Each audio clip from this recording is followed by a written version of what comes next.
You know, we wanted to make sure that we kept the game as true to the series as possible. It's a loose following of the story. Afro is just trying to avenge his father's death, so...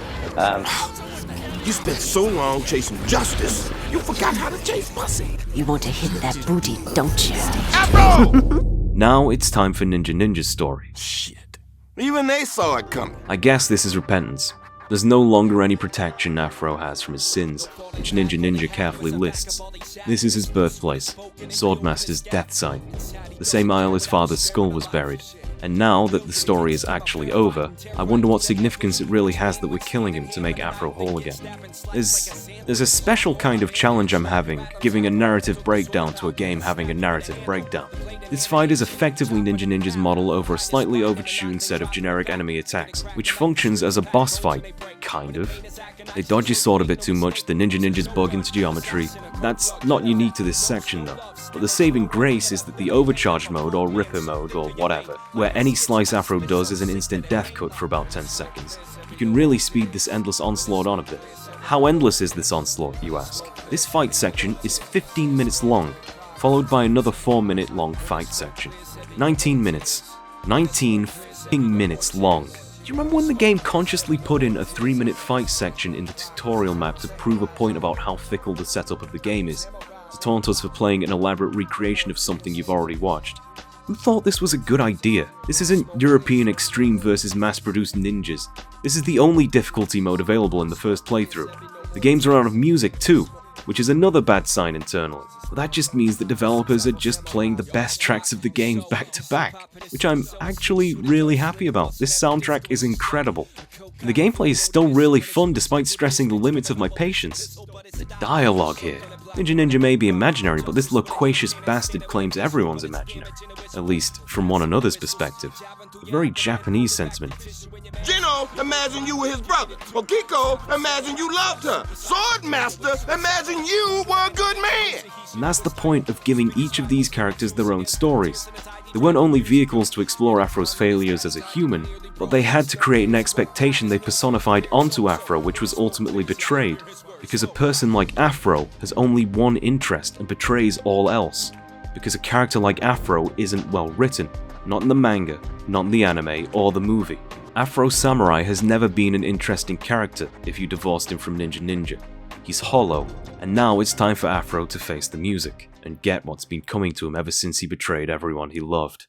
Knowingly on his way out, Ninja Ninja quotes his anime counterpart's final words, but rather than offensive or jovial, it feels like a familiar handshake. Live your own life. Even though Afro is dead, it's time to face justice, just like was promised to us all the way at the very first cutscene, now that we finally killed the story's narrator anyway. There are no sacred headbands, there are no gods keeping us in check.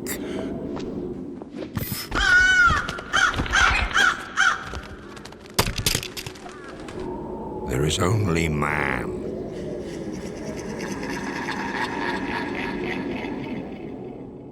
God is dead and we didn't even have a chance to kill him. After falling to his knees, knowing the entire meaning of his existence has been betrayed, and then receding into his own mind, he finds the justice he'd been looking for all along, one of his own making, the god that he'd created just to commit revenge against him.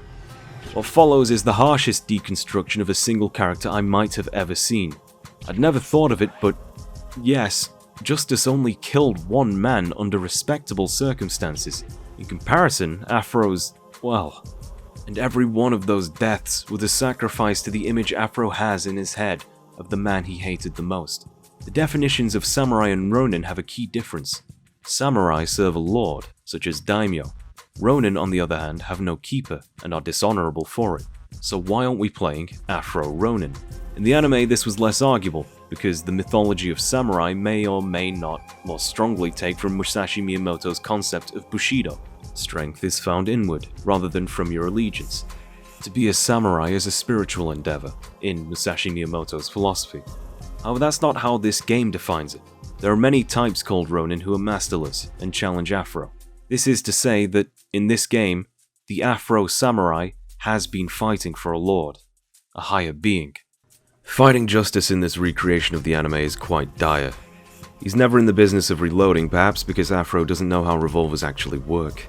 Sometimes the shots he blows off don't even have sound effects. His firing rate is quite high, and trying to do raw blade mode strikes has him parry. You can't even over-rely on block because he'll cinematically kick you out of it. It's almost as if he's in your head. He even teleports with unblockable bullshit attacks. Since he's such a sharpshooter, you can trap him around the goopy geometry as cover and abuse your hitboxing to deal damage to him. And, as follows, the gunslinging ghoul denies that he had anything to do with Afro's path in life. It was truly all Afro's doing. He even references one of the loading screens where Afro's father told him not to lose his way. And yet, Afro persisted. And again, this is adding to this feeling of complete breakdown in this game. But it's finally now that the line between intent and mistake becomes clearer. The bugs are starting to shine through much harsher than the mindfuck elements. So don't pretend you're doing all this for your pops. You think if he hadn't died, you'd be any different? You'd still be what you are right now. A stone-cold killer. You're just a killer with an excuse. There is no story anymore because Afro doesn't deserve one. There is no happy ending. There's no narration. There is nothing to protect him. Afro is a failure of a person. But this isn't about you. Come on. Your name may be on the box, but inside, you're a novelty. A whim. In 10 years, in 5, who will remember Afro Samurai? And there it is. This line hurts. Jino showed deep remorse that Otsuru left nothing behind, and in Okiku's fourth wall teasing, she was afraid that nobody would remember her. Who really does remember this game? This entire video is something of an exercise in futility, really. It's a story analysis without a storyline. It's a game analysis of a game unfinished. I'm digging up a piece of media that just accurately predicted its own vanishing in the zeitgeist, born in and dying of its own obscurity. It's not even a standout in its genre. Its unique selling points were forgotten about and perfected in an unrelated game, seemingly serendipitously. The game's ultimate fight has finally kicked the fourth wall through, self-destructively. I just wonder if they knew how right they were.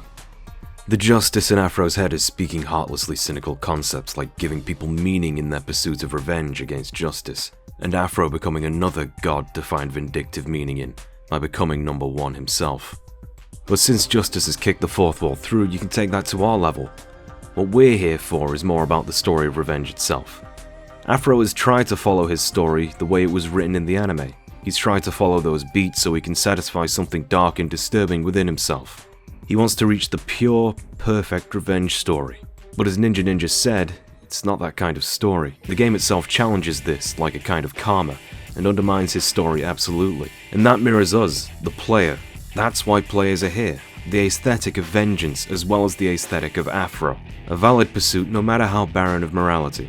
And being able to act that out, it gives a player purpose enough to have reached this point. The player is the killer with an excuse. We don't need a heroic protagonist. We don't even need a story anymore. Even this final fight is a creation because we, and Afro, demand a final boss fight like the anime. This, despite its brilliance in how it writes across the layers of narrative from top to bottom, might have been a stronger sentiment in a complete game. Justice transforms into a mutant version of himself that becomes infinitely easier to defeat now that his agility is sodden. He shoots his goopy arms up from the ground at you so you can slice them up, and he fights hand to hand, which doesn't exactly go in his favor. Afro's faster than him, and he loses all of his extreme defensive techniques. It's all downhill from here, especially in quality. This isn't a very good fight. The skill set of a gunslinger in your head is a far more enticing hill to climb than this, and works better conceptually. This went from manageably cool to very poorly put together very quickly. The final blow must be done in the sword focus mode, and Afro gets halfway through his chopping animation before the game cuts directly to a cutscene, stopping all music. Afro tells Justice he's wrong, and returns to whatever reality we can pretend this is. Taking both the headbands, he walks out to the strangely placed perch, to his own musical theme. Just above him you can see objects not culled from the boss fight arena we were in.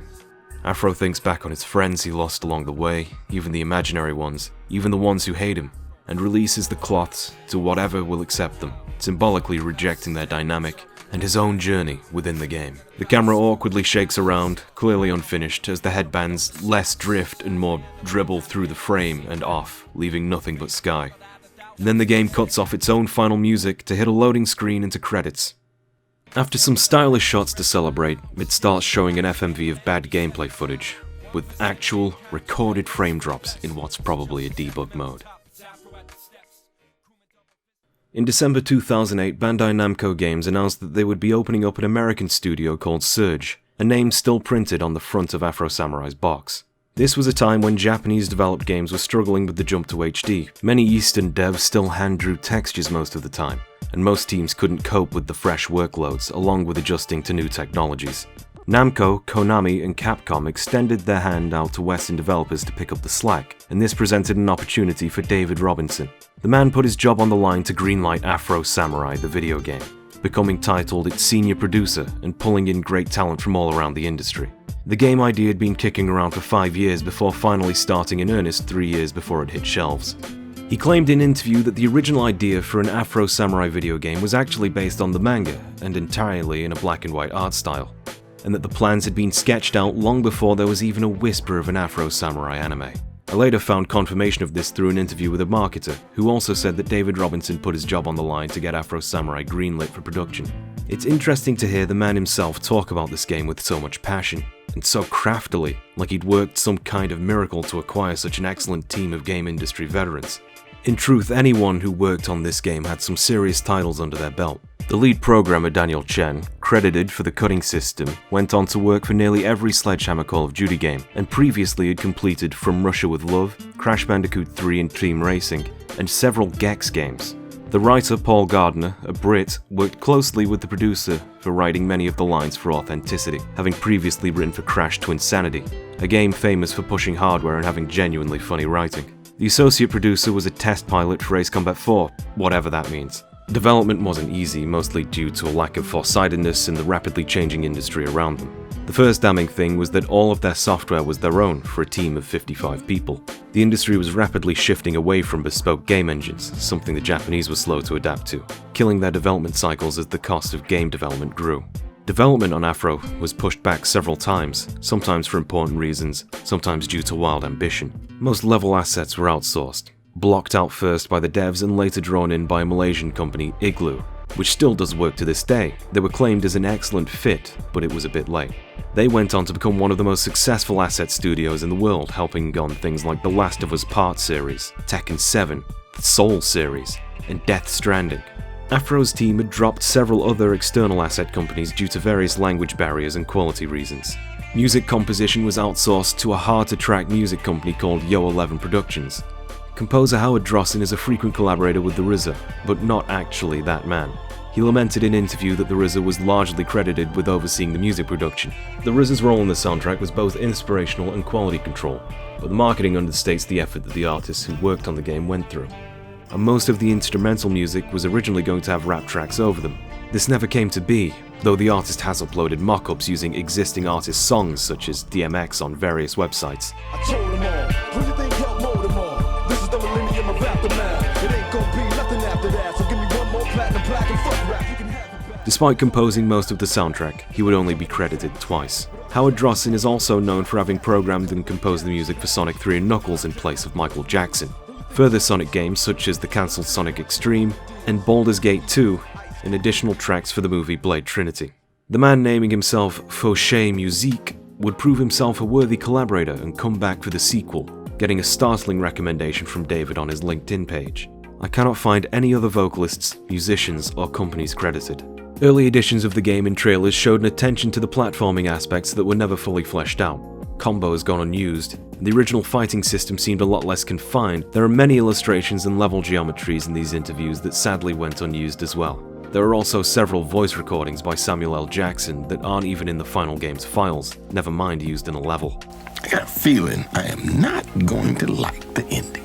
Further research finds that the first level of the game was going to be a lot more narratively complex and deliberately paced, actually utilizing the large street spaces dedicated to it. A further video documents a third level, quote-unquote, which would have taken place before what's currently the second Daimyo level, which introduced Gino and Otsuru and fleshed out Afro's character flaws. The number one will show no compassion. And you would take after the man who killed your father? The situation led up to a hunt in the woods and Afro's first kill. This is even referenced by Daimyo in-game still. It would have been well mirrored by the other cut section of Kuma hunting Afro, which I evidenced already. Other dialogue foreshadowed Otsuru's Teddy being a force to be reckoned with. to which Gino would scoff. Link in the description. In every interview, they were keen to say that the game followed and expanded upon the story of Afro Samurai. A half-truth if ever I heard one. They really seemed like they wanted to surprise players with the liberties they took. During the development of Afro Samurai, another game, Splathouse, was announced under the Surge banner, and this did eventually come out in 2010 under the same team. Afro Samurai released to mediocre sales, being upstaged by Mirror's Edge, Skate 2, and Saints Row 2 in America, and in Europe by Resident Evil 5. The Surge label was not to be, probably spurred on by Afro's terrible sales and review reception, having general complaints about the camera and bugs. Most journalists resented having to play it. They weren't fans of the show, and strangely didn't even mention the story. This was the only game with the Surge moniker, and yet, the Surge team didn't dissolve. It actually parted ways with Namco and rebranded to Redacted Studios. Despite many familiar faces returning to it, it was mostly made up of expectedly inexperienced hires. They even took the first-party technology they had developed with them, and were followed by the license for Afro Samurai. The mangaka would provide them with art for a sequel, showing some endorsement for how the first game ended up being written. David Robinson remained good friends with Afro Samurai's original creator, and worked weekly with him for the ill-fated sequel. That's a game that deserves some attention, but not today. All that needs to be said is that David Robinson wasn't pleased with the Afro Samurai game. He cited many things that reviewers claimed about, a lack of polish, bugs, and a rough camera system. He had hoped to sort through those things by the time the sequel hit digital distribution. What was Afro Samurai the game? To meet its own end goal, the staff acted with ambition and willingness to defy convention, and all with a sense of overwhelming style, knowing the game was an underdog from the start. There's a spirit to look fondly upon there. If I might say so, it seems very hip-hop to me. Join me next time where I'll publish an extensive Q&A I had with Paul Gardner, the writer of Afro Samurai the game. My next big project will be returning to the Ace Combat series. Truly, thank you for watching.